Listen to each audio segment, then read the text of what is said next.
कृपयाम् मूकोऽपि वाचालतां पङ्गुपर्वतलङ्घने किल महां सामर्थ्यमेति क्षणात् जनमान्धोऽप्यरविन्दसदृशदृशो द्वन्द्वं किमन्यत्परं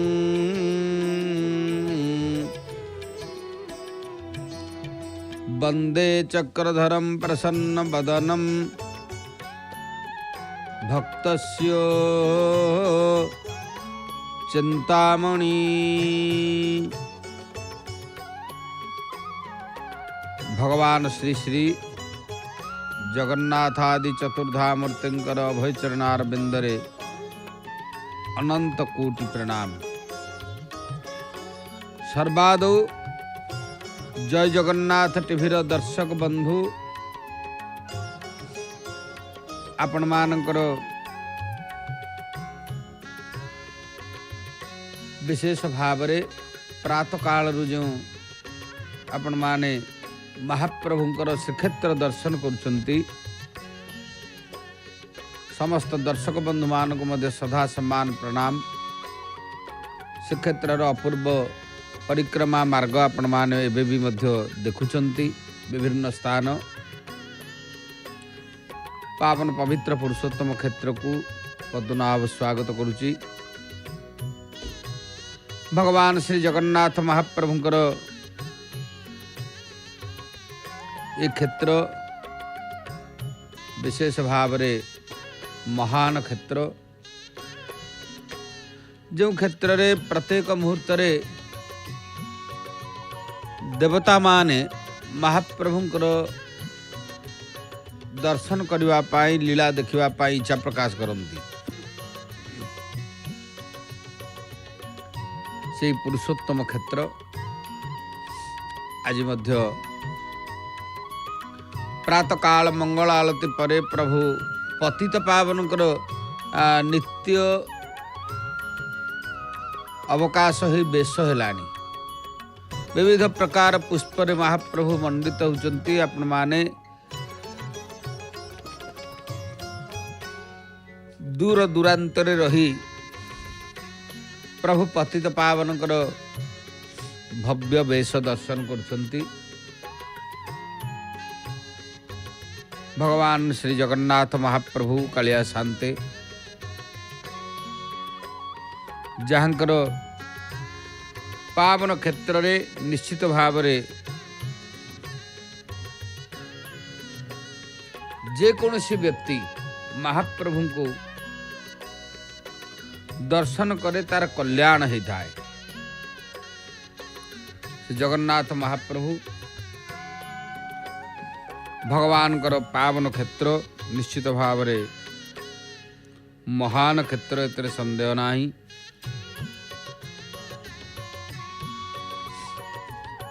भगवान श्री रामंकर आम दर्शन करुचे ये दक्षिण द्वार हनुमान ऊर्ध्वदेश जो तोरणटी अच्छी राम लक्ष्मण सीता हनुमान गरुड़ एभली भाव श्री विग्रह मान सब अच्छा। नीलचक्र ऊर्ध्वदेश जहाँकि महाप्रभुंकर श्रीमंदिर चूड़ा मध्य देखा जाउची।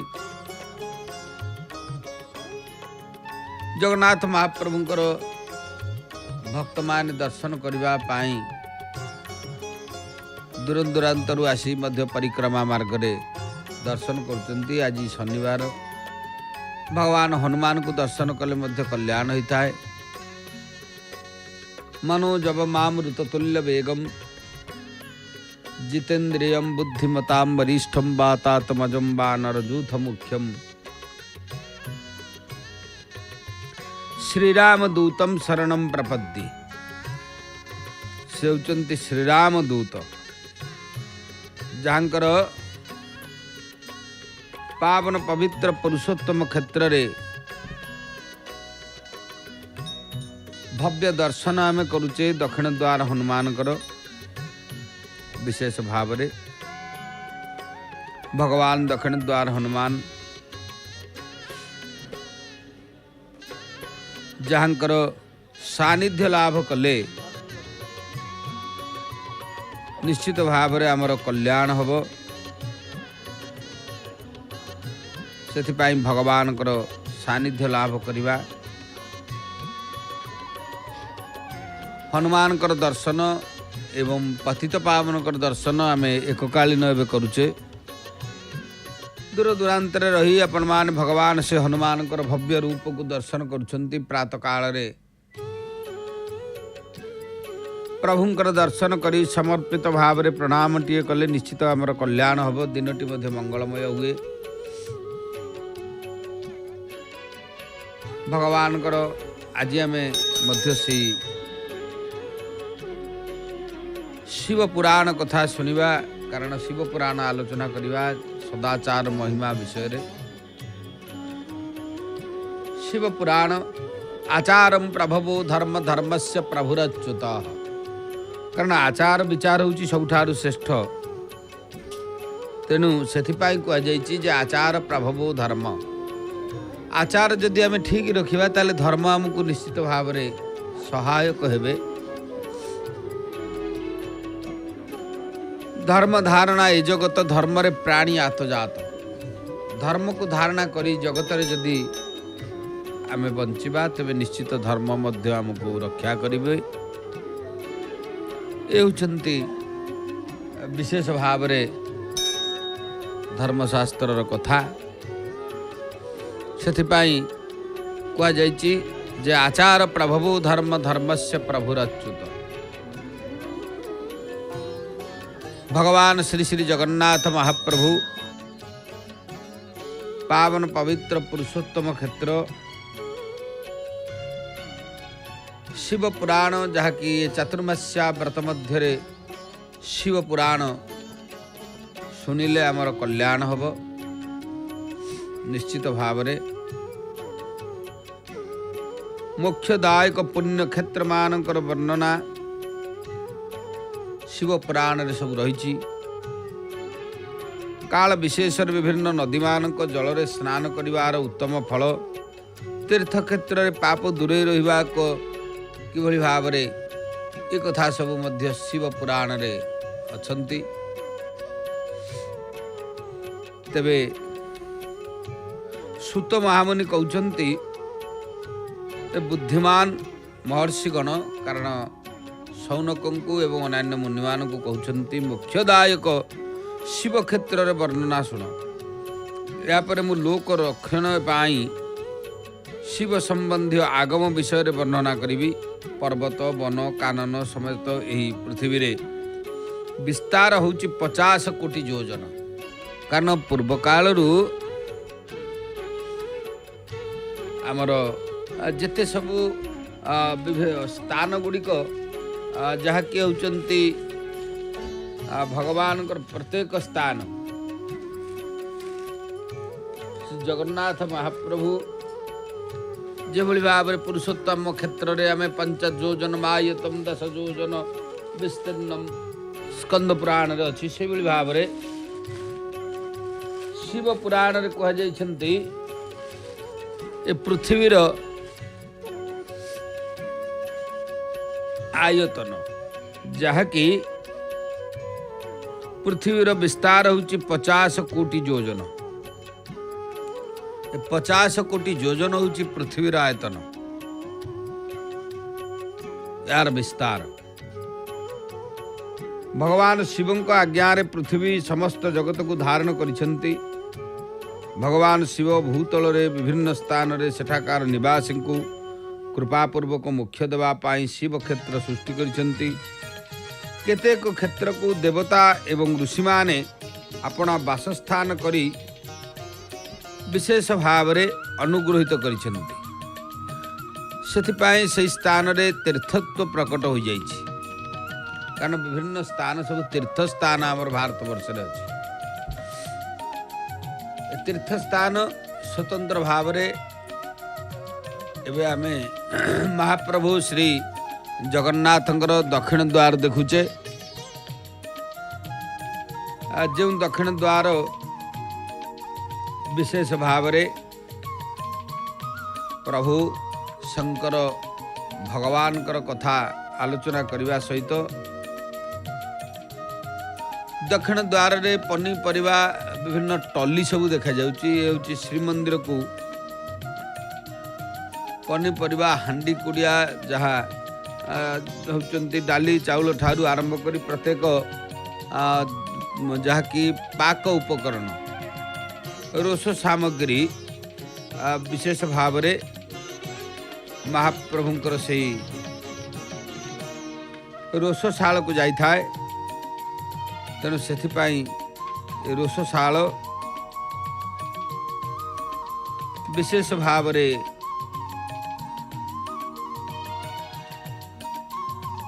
महाप्रभुंकर गोटे पवित्र स्थान रोषशाल जो रोषशाले जगत मात रंधनकारी रोषर चर्चा बुझंती देवी दक्षिण काली। तेणु भगवती देवी दक्षिण काली विमला लक्ष्मी गणेश हिंगुला ये सब देवता मानकर जो स्थान रे स्वतंत्र भाव रे स्थान रही से रोष महाप्रभुंकर दिव्य रोष आमे निश्चित भाव रे भगवान श्री क्षेत्रर से पवित्र कथा पवित्र स्थान मध्य दर्शन करुचे। ता भितरे चातुर्मास्या व्रत जेहेतु चली शिव पुराण विशेष भाव रे जदि आमे श्रवण करिबा हमर कल्याण हबो।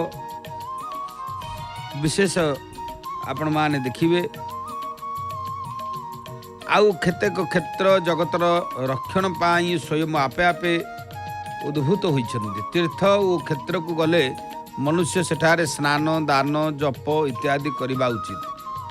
अन्यथा से रोग दरिद्रता और मुखत्व आदि दोषरे भागी होता है। कारण जदि तीर्थरे स्नान दान जप तप नहला ताले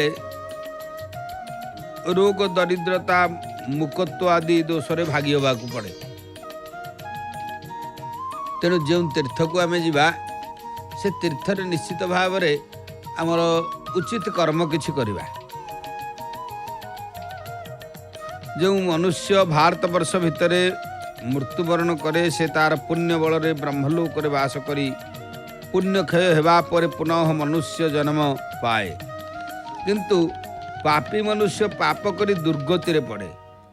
ब्राह्मण गण पुण्य क्षेत्र रे पाप कर्म कले पाप आहुरी दृढ़ हो जाए।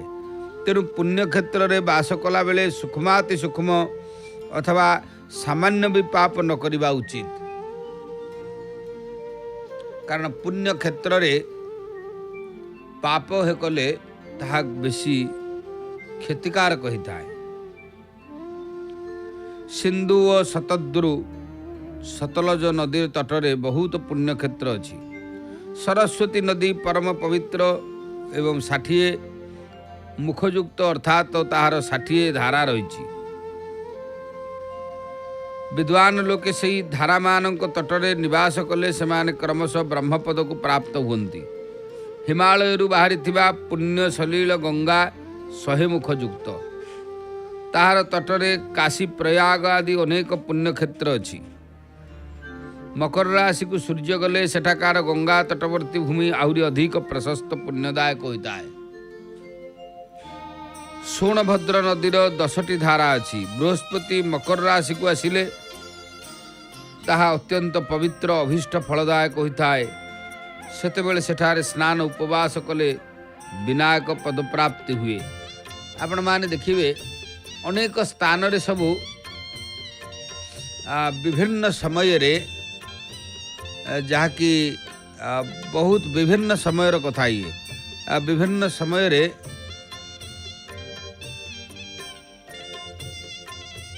महाप्रभु श्री श्री जगन्नाथ क्षेत्र में देखुचे।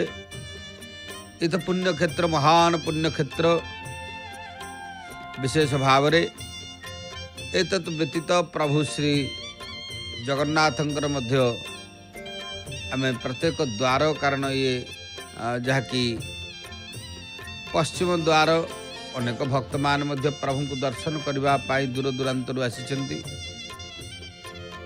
ପ୍ରଭୁଙ୍କୁ ଦର୍ଶନ କରିବେ। ପରିକ୍ରମା ମାର୍ଗରେ କିଛି କିଛି ଭକ୍ତମାନଙ୍କର ଯିବା ଆସିବା ଦେଖିବାକୁ ମିଳୁଛି। ଭାରତ ବର୍ଷରେ ଅନେକ ତୀର୍ଥ ନଦୀ ଏସବୁ ରହିଛି। ପୁଣ୍ୟ ସଲୀଳା ମହାନଦୀ ନର୍ମଦାର 24ଟି ମୁଖ ସ୍ରୋତ ରହିଛି। ସେଥିରେ ସ୍ନାନ ବା ତାହାର ତଟରେ ନିବାସ କଲେ ମନୁଷ୍ୟକୁ ବୈଷ୍ଣବ ପଦ ପ୍ରାପ୍ତି ହୁଏ। ତମସାର 12ଟି ତଥା ରେବାର 10ଟି ମୁଖ ଅଛି। ପରମ ପୁଣ୍ୟମୟୀ ଗୋଦାବରୀର 21ଟି ମୁଖ ରହିଛି। ତାହା ବ୍ରହ୍ମହତ୍ୟା ଗୋହତ୍ୟା ପାପରୁ ମଧ୍ୟ ନାଶ କରିଥାଏ। ରୁଦ୍ରଲୋକ ପ୍ରଦାନ କରିଥାଏ। କୃଷ୍ଣବେଣୀ ନଦୀର ଜଳ ଅତି ପବିତ୍ର, ତାହା ସମସ୍ତ ପାପକୁ ଧୋଇଥାଏ। କାରଣ ଅନେକ ନଦୀ ସବୁ ରହିଛି ଭାରତ ବର୍ଷରେ। ଆପଣମାନେ ଦେଖିବେ ବିଭିନ୍ନ ସ୍ଥାନରେ ଅନେକ ସବୁ ନଦୀ ଅଛି। ଶ୍ରୀମନ୍ଦିର ଚୂଡ଼ା ଦେଶ, ପ୍ରଭୁ ପତିତ ପାବନ ବାନା, ପଶ୍ଚିମ ପଟରୁ ଆମେ ସେ ଦୃଶ୍ୟକୁ ଦେଖୁଛେ। ଏବଂ ଭାରତ ବର୍ଷର ଯେଉଁ ନଦୀମାନଙ୍କର ମୁଖ, ଅନେକ ନଦୀଙ୍କର ସବୁ ବିଭିନ୍ନ ମୁଖ ରହିଛି। ଏତତ୍ ବ୍ୟତୀତ ତୁଙ୍ଗଭଦ୍ରାର 10ଟି ମୁଖ, ତାହା ବ୍ରହ୍ମଲୋକ ପ୍ରଦାୟକ। ପୁଣ୍ୟ ସଳୀଳ ସୁବର୍ଣ୍ଣ ମୁଖରୀର 9ଟି ମୁଖ ଅଛି କୁହାଯାଏ। ବ୍ରହ୍ମଲୋକରୁ ଫେରନ୍ତା ପ୍ରାଣୀ ତାହାରି କୂଳରେ ଜନ୍ମ ଲାଭ କରିଥାନ୍ତି। ସରସ୍ୱତୀ ନଦୀ, ପମ୍ପା ସରୋବର, କନ୍ୟାକୁମାରୀ, ଅନ୍ତରୀପ, ଶୁଭଦାୟକ ଶ୍ଵେତ ନଦୀ ଏସବୁ ପୁଣ୍ୟକ୍ଷେତ୍ର ଅଟନ୍ତି। ଏମାନଙ୍କ ତଟରେ ନିବାସ କଲେ ଇନ୍ଦ୍ରଲୋକ ପ୍ରାପ୍ତ ହୁଏ। ସହ୍ୟ ପର୍ବତକୁ ବାହାରିଥିବା, କାରଣ ସହ୍ୟ ପର୍ବତ ଗୋଟିଏ ପର୍ବତ ଅଛି, ସହ୍ୟ ପର୍ବତରୁ ବାହାରିଥିବା ମହାନଦୀ କାବେରୀ ପରମ ପୁଣ୍ୟମୟୀ। ତାହାର 27ଟି ମୁଖ ଥିବା କୁହାଯାଏ। ତାହା ସମସ୍ତ ଅଭୀଷ୍ଟ ବସ୍ତୁ ପ୍ରଦାନକାରିଣୀ। ତାର ତଟ ସ୍ୱର୍ଗ ଲୋକ ପ୍ରଦାୟକ ତଥା ବ୍ରହ୍ମା ଓ ବିଷ୍ଣୁଙ୍କ ପଦ ପ୍ରଦାୟକ। କାବେରୀର ଯେଉଁ ତଟ ଶୈବ କ୍ଷେତ୍ରରେ ଅନ୍ତର୍ଗତ, ତାହା ଅଭୀଷ୍ଟ ଫଳ ଦେବା ସହିତ ଶିବଲୋକ ପ୍ରଦାନ କରିଥାଏ। ସୂର୍ଯ୍ୟ ବୃହସ୍ପତି ମେଷ ରାଶିକୁ ଆସିଥିବା ସମୟରେ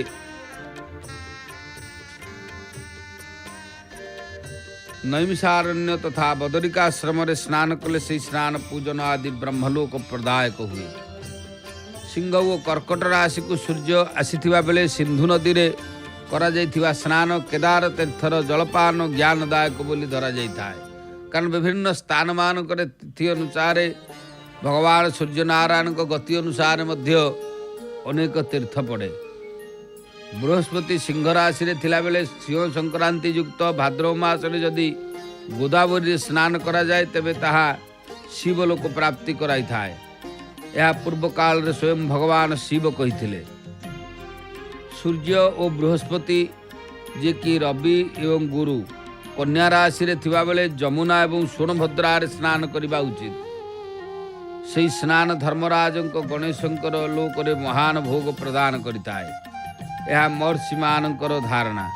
ସୂର୍ଯ୍ୟ ବୃହସ୍ପତି ତୁଳା ରାଶିରେ ଥିବାବେଳେ କାବେରୀରେ ସ୍ନାନ କଲେ ସେହି ବିଷ୍ଣୁଙ୍କର ବଚନର ମହିମାରେ ଅଶେଷ ଅଭୀଷ୍ଟ ବସ୍ତୁ ପ୍ରଦାନ ହୋଇଥାଏ। ସେହିଭଳି ଭାବରେ ବିଶେଷ ଆପଣମାନେ ଦେଖିବେ ଅନେକ କ୍ଷେତ୍ର ରୁଦ୍ରଲୋକ ପ୍ରଦାନ କରିଥାନ୍ତି। ତାମ୍ରବର୍ଣ୍ଣୀ ବେଗମବତୀ ନଦୀ ବ୍ରହ୍ମଲୋକ ପ୍ରାପ୍ତି ଫଳ ସଂକଳ୍ପ ପ୍ରଦାନ କରନ୍ତି।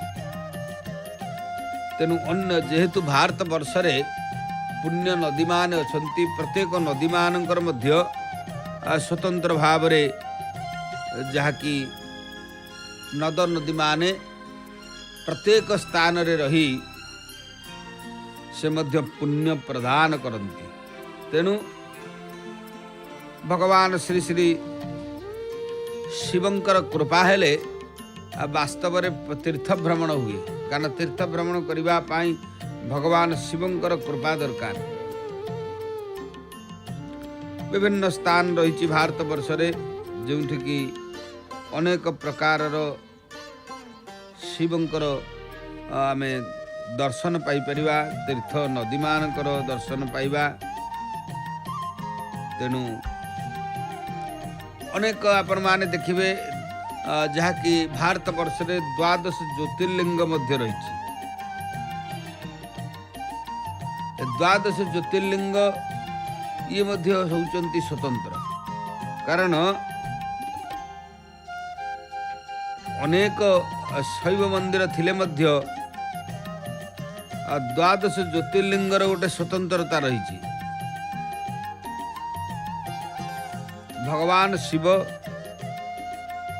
विभिन्न स्थान रे विभिन्न प्रकार रूप नहीं जहाँ की लीला करुछंती। आमे एबे जगन्नाथ मंदिर रो पश्चिम द्वार टी देखुचे। पश्चिम द्वार रे जेहेतु ए द्वारटी व्याघ्र द्वार, व्याघ्र द्वार रे महाप्रभुंकर दर्शन कले निश्चित भाव आमर कल्याण हब एवं महाप्रभुंकर करुणारु अनेक ये चारि द्वार मध्यरु भगवान जगन्नाथंकर पश्चिम द्वार रे गले आपण माने देखिबे 4 धाम मंदिर मध्य अछि। कारण 4 धाम मंदिरटी विशेषतः ये द्वार दे रही। महाप्रभुंकर पवित्र स्थान जेंतु होचंती द्वार। आमे शिव पुराण रे विशेष भाव रे 12 ज्योतिर्लिंग जो रही भारत वर्ष रे 12 ज्योतिर्लिंग प्रख्यात भाव रे अछंती। आपण माने देखिबे महाप्रभु भगवान शिवं को शिव पुराण जदि आमे विशेष भाव रे आलती महाप्रभुंकर आरंभ होउची। श्रीमती नमिता अग्रवाल महोदयांकर सुललित कंठरू आलती गीत आमे श्रवण करिबा। जय जगन्नाथ।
वितति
जय जय जगन्नाथ, जय जय जगन्नाथ, जय जय जगन्नाथ। आपण माने सुंदर भावरे महाप्रभु श्री पतित पावनकर आलती सहित जहाँकि आलती गीत मध्य श्रवण करथिले श्रीमती नमिता अग्रवाल महोदयांकर सुललित कंठरू। शिवंकर द्वादश ज्योतिर्लिंगावतार जो कथा नंदिकेश्वर कहते मुने एबे तुम्हें सर्वव्यापी शिवंकर 12टी कल्याणकारी ज्योतिर्लिंग स्वरूप अवतार विषय रे शुण। सेमानक ना हैला आपण माने जानती विशेष भाव में सौराष्ट्र रे सोमनाथ, श्रीशैल रे मल्लिकार्जुन, उज्जैन रे महाकाल, ओंकार रे अमरेश्वर, हिमालय रे केदार, डाकिनी रे भीमशंकर, काशी रे विश्वनाथ, गौतमी तट रे त्र्यंबकेश्वर, चिताभूमि रे वैद्यनाथ, दारुकावन रे नागेश्वर, सेतुबंध जहाँ को सेतुबंध रे रामेश्वर एवं शिवालय रे घुष्मेश्वर। ये भाव में द्वादश ज्योतिर्लिंग सब रही। आम ता भितरे देवी भगवती माँ बाटमंगलांकर दर्शन करुचे। माँ भगवती बाटमंगला विशेषतः सर्वमंगल मांगल्य शिवे सर्वार्थ साधिके शरण्ये त्र्यंबके गौरी नारायणी नमस्तुते। माँ नारायणी भगवती बाटमंगलांकर दर्शन प्रातः काल रे ए पाखरे पतित पावनकर मध्य दर्शन दिव्य दर्शन। शिव पुराण रे द्वादश ज्योतिर्लिंगर स्थान जहाँ आम आलोचना करथिले एमाने हेले परमात्मा शंभुंकर 12टी अवतार। एमान दर्शन स्पर्शन रे मनुष्य को सब प्रकार आनंद प्राप्ति होता है बोली लोक विश्वास रही। मुनिवर एमान मध्य सर्वप्रथम है सोमनाथ अवतार। ये अवतार रे शंभु चंद्रंकर दुख नाश करथिले। यांकु पूजा कले क्षय कुष्ठ आदि रोग नाश होता है। शिवंकर ई सोमेश्वर अवतार सौराष्ट्र नामक पावन प्रदेश रे लिंग रूप रे अवस्थित। पूर्व काल रे चंद्र यांकु पूजा करथिले। सेठारे गोटे चंद्रकुंड अछि जहाँकि सकल पाप नाश करिथाए। सेथिरे स्नान करथिबा बुद्धिमान मनुष्य समस्त रोगरु मुक्त हो जाए। परमात्मा शिवंकर से सोमेश्वर नामक महालिंग को दर्शन करी मनुष्य पाप मुक्त हो जाए। एणु ताकू भोग मुख्य सुलभ हो जाए। हे मुनि शिवंकर मल्लिकार्जुन नामक द्वितीय अवतार होची श्रीशैल पर्वत रे। कारण श्रीशैल मल्लिकार्जुन बोली कहा जाइछन्ति। से भक्तों को अभीष्ट फल प्रदान करिथांती। भगवान शिव प्रसन्नता पूर्वक निजर निवासभूत कैलासगिरी आसी लिंग रूप रे श्रीशैल रे विराजमान होइछन्ति। पुत्र प्राप्ति निमंते यहाँ स्तुति करा जाई था। कारण मल्लिकार्जुन जो मानकर पुत्र संतान प्राप्ति पाई मल्लिकार्जुन को विशेष भाव रे स्तुति करा जाए। प्रभुंकर ई द्वितीय ज्योतिर्लिंग को दर्शन और पूजन करने अत्यंत सुखकारक होता है। एवं परिशेष रे मुक्ति मध्य मिली थाए। एथिरे तिलेमात्र संदेह नाही। हे मुनिवर शिवंकर महाकाल नामक तृतीय अवतार उज्जयिनी नामक नगरी रे होइथिला। से तांक भक्तों को रक्षा करिथांती। थरे रत्नमाल निवासी भूषण नामक असुर जे कि धर्मनाशकारी विप्रद्रोही तथा सर्वनाशकारी थिला। से जाई उज्जयिनी रे पहुँचला। सेतेबेले वेद नामक विप्र को कारण वेद नामक विप्रंकर पुत्र शिवं को ध्यान कला। तेबे शिव तुरंत प्रकट हुई हुंकार मात्र के सही असुर को भस्म करदेले। ଏହା ପରେ विशेष भाव रे भक्तों पालन शिव देवता अनुरोध क्रमे महाकाल नामक ज्योतिर्लिंग रूप से सेठारे प्रतिष्ठित हेले। महाकाल नामक शिवलिंगर दर्शन और पूजन कले मनुष्यर समस्त कामना पूर्ण होता है एवं शेष परम गति प्राप्त होता है। परम आत्मबल संपन्न परमेश्वर शंभु भगवान महाकाल आमे सिंहद्वार रे माँ से गौरी बेत देखुचे प्रतिहारी हस्तरे भक्त मान मध्य महाप्रभु को दर्शन करने चली पवित्र श्रावण मास। पवित्र श्रावण मासरे विशेष भाव रे महाप्रभुंकर जहा कि पवित्र ये श्रावण मासर परमेश्वर शंभु ओंकार नामक चतुर्थ अवतार धारण करी भक्तों को अभीष्ट फल प्रदान करिथांती। तेणु मुने विंध्यगिरी भक्तिपूर्वक विधि विधान रे शिवंक पार्थिव लिंग स्थापन करथिले। तेणु से लिंग रे तांकर मनोरथ पूरणकारी महादेव प्रकट होइतिले। देवतांक प्रार्थना क्रमे भुक्ति मुक्ति प्रदाता भक्तवत्सल लिंग रूपी शिव सेठारे दुईटी रूप विभक्त हो गले। मुनीश्वर तन्मध्यरु गोटे भाग ओंकार रे एवं ओंकारेश्वर नामक लिंग रूप रे ओ अन्य पार्थिव लिंगटी परमेश्वर नाम रे प्रसिद्ध हैला। तेणु विशेष भाव रे जहा कि विंध्यगिरी भक्तिपूर्वक जितेबाला विधि विधान रे शिवंक पार्थिव लिंग स्थापन कले से स्थान रे तांकर मनोरथ पूर्णकारी महादेव प्रकट होइछन्ति। देवतांक प्रार्थना क्रमे भुक्ति मुक्ति प्रदाता भक्तवत्सल लिंग रूपी शिव सेठारे दुईटी रूप रे विभक्त होइथिले।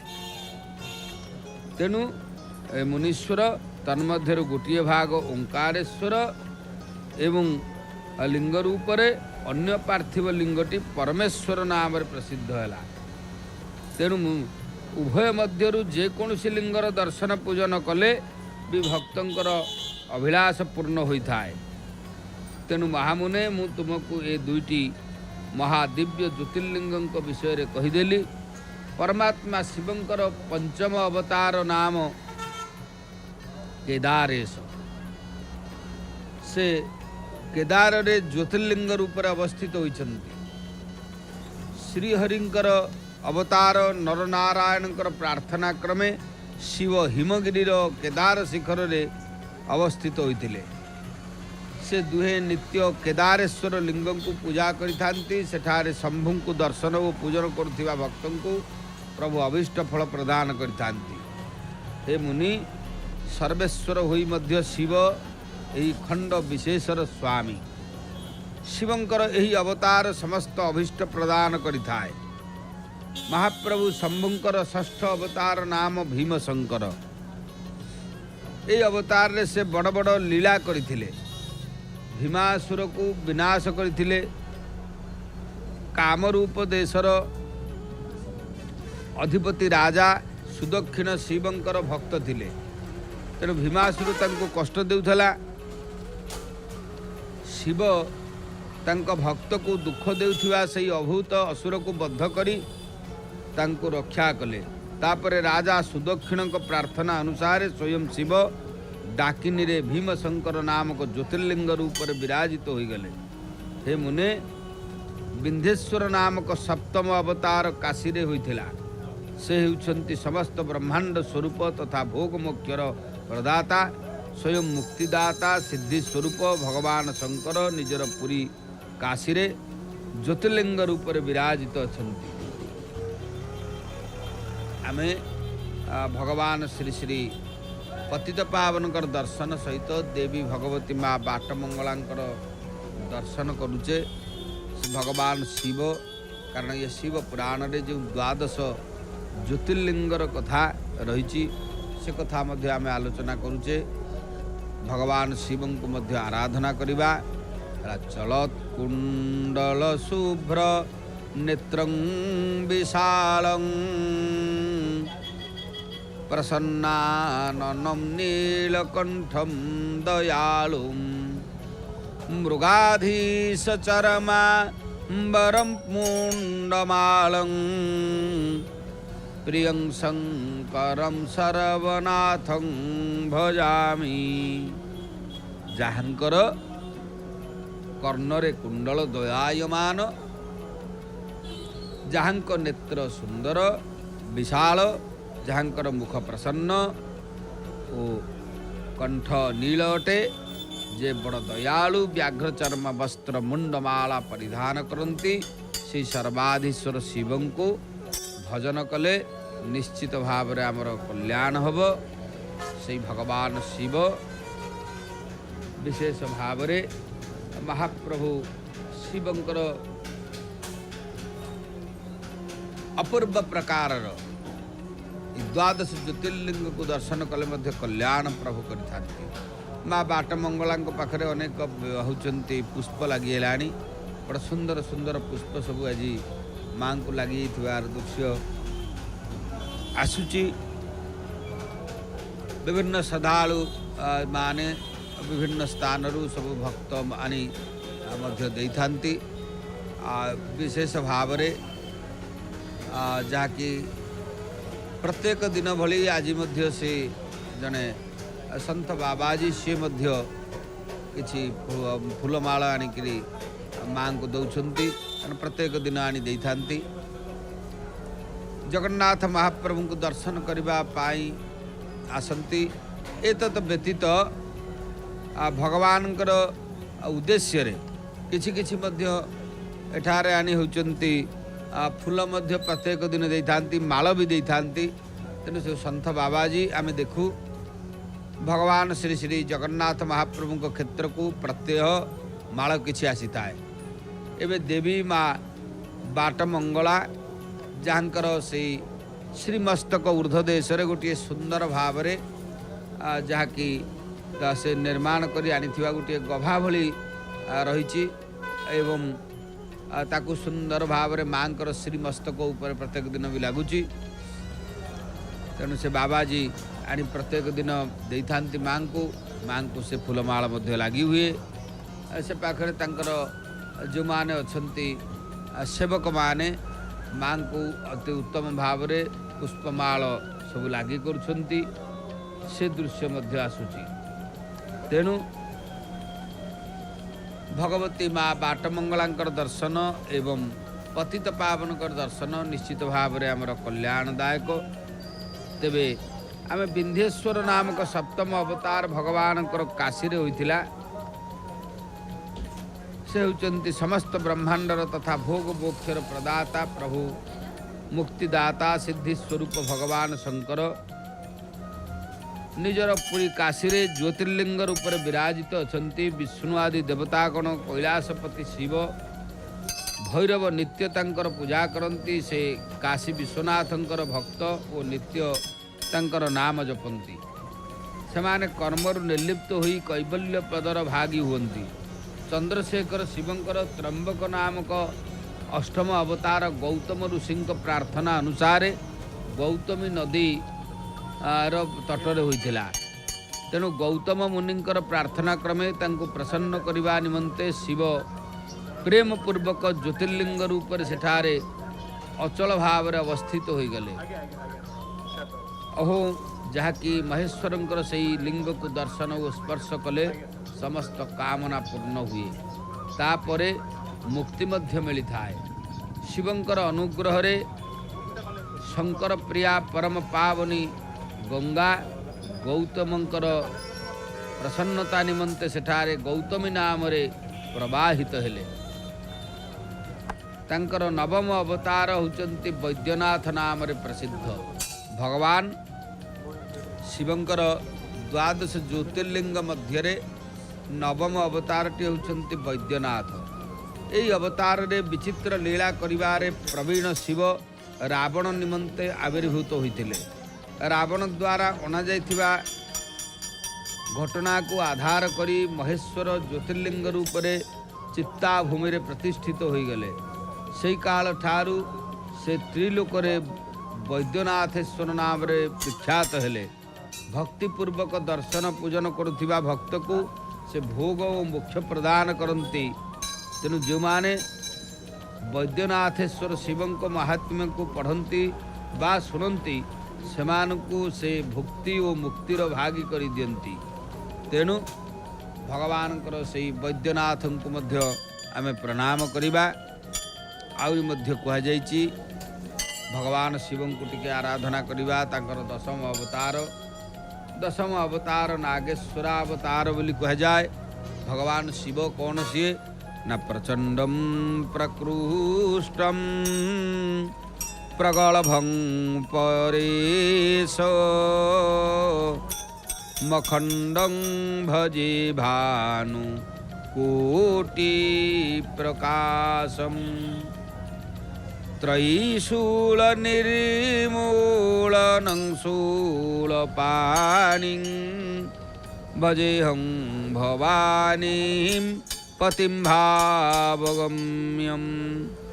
जे दाम्भिक सर्वश्रेष्ठ अति क्रूर परमेश्वर पूर्ण कोटि सूर्य सदृश प्रकाशमान त्रिभुवन शूलनाशक हस्तरे शूलधारी श्री भावगम्य भवानीपति को भजन कले निश्चित आमर कल्याण हब।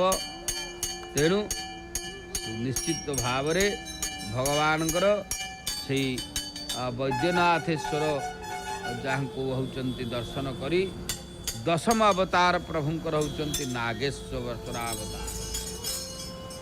प्रभु महेश्वर भक्तंक रक्षा निमंते यही लिंग रूप रे आविर्भूत होइथिले। से दुष्टों को दंड दियंती। यही अवतार रे शिव दारुक नामक धर्मघाती राक्षस को मारी वैश्यमान स्वामी सुप्रिय नामक भक्त को रक्षा करथिले। कारण दारुक नामक गोटे धर्मघाती राक्षस ताकू मारिबा परे सुप्रिय वैश्यमान स्वामी जी सुप्रिय से तांकर भक्त को से रक्षा करथिले। तापरे लीलाधारी परस्पर शंभु जगत रहित निमंते अंबिका सहित ज्योतिर्लिंग रूप रे अवस्थित होइथिले। तेणु विशेष भाव रे जहाँकि महाप्रभु लीलाधारी शंभु जगत रहित निमंते अंबिका सहित ज्योतिर्लिंग रूप रे अवस्थित हुई नागेश्वर रूप रे होइचंती पूजा पाउथिले। नागेश्वर नामक जो भगवान शिव निश्चित भाव रे शिवलिंग दर्शन तथा अर्चन कले घोर पापराशि अविलंबे नष्ट हो जाए। तेणु हे मुने शिवंकर एकादश अवतार होचंती रामेश्वर नाम रे प्रसिद्ध। तेणु यही अवतार रे श्रीरामचंद्रंकर प्रिय कार्य करथिले प्रभु तांको श्रीराम ही स्थापन करथिले। तेणु जो भक्तवत्सल शिव आविर्भूत होई परम प्रसन्नतार सह श्रीराम को विजयर वर प्रदान करथिले। से ही श्रीरामकर प्रार्थना क्रमे सेतुबंधरे ज्योतिर्लिंग रूप रे अवस्थित हेले। सेतेबेले प्रभु श्रीराम तांको उत्तम रूपे पूजा अर्चना करथिले। रामेश्वरंकर अभूत महिमा परि भूतल रे आउ काहारी महिमा नाही। से सर्वदा भक्ति और मुक्ति प्रदान करती एवं भक्तों कामना मध्य पूरण करती। जो मनुष्य सभक्तिपूर्वक रामेश्वर शिवलिंग को गंगा जल रे स्नान कराइब से जीवन मुक्त होईगला बोली जान। से इहलोक रे देव दुर्लभ भोगमान उपभोग करिबा परे परम ज्ञान लाभ होइथाय एवं तापरे ताकू कैबल्य मोक्ष प्राप्त हुए। तेणु विशेष भाव रे श्री श्री भगवान शंकरंकर जहाँकि एकादश रुद्र अवतार होचंती श्री रामेश्वर। तेणु देव दुर्लभ भगवान रामेश्वर एतत् व्यतीत होचंती द्वादश अवतार भगवान शिवंकर घुष्मेश्वरावतार होची शिवंकर द्वादश अवतार। से नाना प्रकार लीला करिथांती। से भक्तवत्सल घुष्मा को आनंद प्रदान करी कारण गोटे घुष्मा नामक गोटे भक्त थिला ताकू से होचंती आनंद प्रदान करथिले। घुष्मार प्रिय कार्य करने निमंते भगवान शंकर दाक्षिणात्यर दैव देवशैल निकटवर्ती गोटे सरोवर मध्यरु प्रकट होते। तेणु शिव भक्ति निरता घुष्मार पुत्र को सुदेहा मारी पकईला। घुष्मार आराधना और भक्ति रे संतुष्ट होई भक्तवत्सल शंभु तार पुत्र को बंचाई देले। तापरे कामना पूरणकारी शंभु घुष्मार प्रार्थना क्रमे सही तड़ागरे ज्योतिर्लिंग रूप अवस्थान कले। सही दिन ठारू तांकर नाम घुष्मेश्वर हैला। तेणु जो मनुष्य घुष्मेश्वर शिवलिंग को भक्तिपूर्वक दर्शन पूजन करे से इहलोक समस्त सुख भोग करने सह शेष मुक्ति लाभ करे। सनत कुमार मु तुम आगरे द्वादश दिव्य ज्योतिर्लिंगंकर विषय रे वर्णना करदेली। ये समस्त लिंग भोग और मोक्ष प्रदान करितांती। कारण विशेष भाव रे नंदिकेश्वर सनत कुमार को यही सब लिंग विषय रे कही। तेणु सनत कुमार ये कथा को सुनिथिले। सुनिबा परे ताहा परवर्ती पर्याय लोकलोचन को आसीची। ये शिव पुराण कथा विशेष भाव रे आमे भगवती माँ बाटमंगलांकर एवं देखुचे तांकर मध्य दीपटीए समर्पण होउची। कारण दीपम ज्योति परम ब्रह्म, दीपम ज्योति जनार्दन, दीपम ज्योति हरते पाप, पूजा दीपम नमस्तुते। तेणु से भगवान शिवं को टिके आराधना करिबा विशेष भाव रे कला। कलातीत कल्याण कल्पांतकारी सदा सज्जनानंद दाता पुरारी चिदानंद सहो हमोह अपहारी प्रसीद प्रसीद प्रभु मन्मथारी। यार अर्थ है वास्तव रे भगवान करो जो कलातीत कल्याण कल्पांतकारी अर्थात हे प्रभु आपण कला रहित कल्याणकारी एवं कल्पर अंतकारी अटंती। सेथिपाई आपण सर्वदा सत्पुरुष मान को आनंद दियंती। आपण त्रिपुरासुर को हत्या करथिले। आपणकर मोहनाश को एवं ज्ञानानंद घन परमेश्वर अटंती। आपण कंदर्पर शत्रु अटंती। आपण मोठारे प्रसन्न हुंतु। भगवान शिव को जो माने आराधना करती निश्चित भाव में तांकर कल्याण हुए। तेणु से द्वादश ज्योतिर्लिंग होचंती घुष्मेश्वर।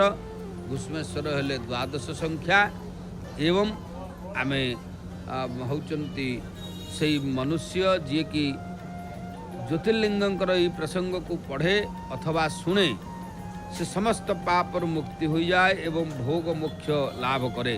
कारण ये ज्योतिर्लिंगंकर कथा सुनिले मध्य मोक्ष मिलिब, पाप खंडन हुए। यही प्रकार शतरुद्र नामक संहिता वर्णना करिली। तेणु यह शिवंकर उत्तम कीर्ति रे परिपूर्ण तथा समस्त अभीष्ट फल प्रदानकारी। जो लोक यह नित्य समाहित चित्तरे पढ़े अथवा सुने तार समस्त लालसा पूर्ण होता है एवं ताकू शेषरे निश्चित रूपे मुक्ति मिलता है। तेणु भगवान शिवंकर आम से द्वादश ज्योतिर्लिंगर उत्पत्ति प्रसंग मध्य जानिले।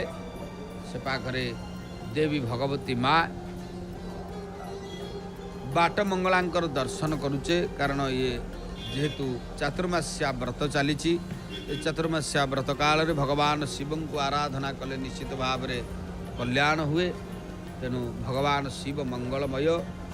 भगवती देवी बाटमंगलांकर तांकर जो सेवक माने अछंती से मध्य गोटे गोटे पुष्प प्रदान करुछंती जहाँकि माँकर से आउरी सौंदर्य वृद्धि उद्देश्य रे। कारण वास्तव में माँ तो सुंदर तथापि पुनर्बार मध्य से पुणी आउरी पुष्प गुड़िक माँ को लागी करुछंती। आमे तांकर चरणार बिंदरे निश्चित भाव रे समर्पित हवा। भगवती देवी देवी प्रपन्नाति हरे प्रसीद प्रसीद मात जगत अखिलस्य प्रसीद विश्वेश्वरी पाहि विश्वम तमेश्वरी देवी चराचरस्य। माँ भगवती जहाँकर प्रकृत रे सी कल्याण कले सबकि समर्थ मनुष्य होता है। आम निश्चित भाव में ये कथावस्तु को आज ये रखा। आगामी अध्याय कहते भगवान शिवंकर तत्व कथा जानिबा। तेणु समस्तंकर महाप्रभु मंगल करंतु, भगवान शिव कल्याण करंतु, देवी भगवती बाट मंगला माँ मंगलमयी मंगल करंतु। एतिकी प्रार्थना करी वाणी को विश्राम देई आमर आगामी कार्यसूची संपर्क में आम अवगत हवा। सीधा प्रसारण जारी रहिबो। जय जगन्नाथ, जय जगन्नाथ, जय जगन्नाथ। खरा वर्षा और झड़ को खातिर न करी